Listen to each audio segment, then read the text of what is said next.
Avec Omicron, la pandémie de Covid-19 est entrée dans une nouvelle ère. Un nombre de contaminations record, y compris chez les vaccinés, mais beaucoup moins d'hospitalisations en proportion. Alors on est en droit de se demander, est-ce qu'Omicron est une sorte de boss de fin des variants du coronavirus ?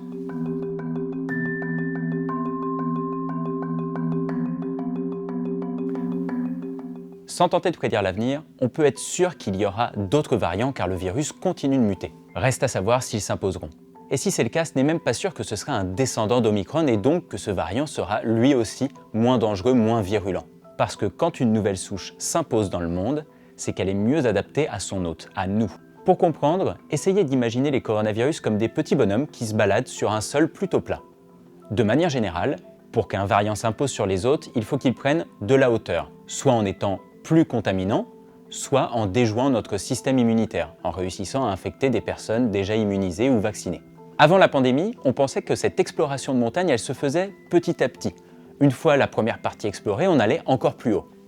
Lorsqu'Alpha est arrivé, disons qu'en fait, le virus a grimpé un dénivelé de 1000 mètres, un nouveau sommet. Ensuite, il y a eu Delta, encore plus haut, et Omicron, encore plus haut. Mais sauf que Alpha, Delta et Omicron ne font pas partie du même massif, de la même chaîne de montagnes. En réalité, ces trois montagnes, elles sont totalement indépendantes. Si Alpha, c'était le Mont Blanc, eh bien disons que Delta, ce soit le Kilimandjaro et qu'Omicron, ce soit la Cordillère des Andes.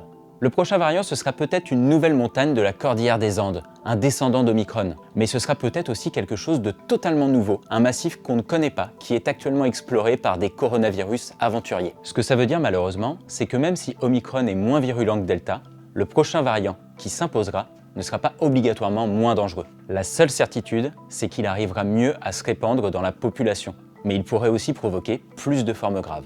La bonne nouvelle, c'est que si le coronavirus change, notre corps aussi. Après 2 ans de pandémie, après une campagne de vaccination, notre système immunitaire a évolué. Il a appris à se défendre, notamment contre les formes graves de la maladie du Covid-19.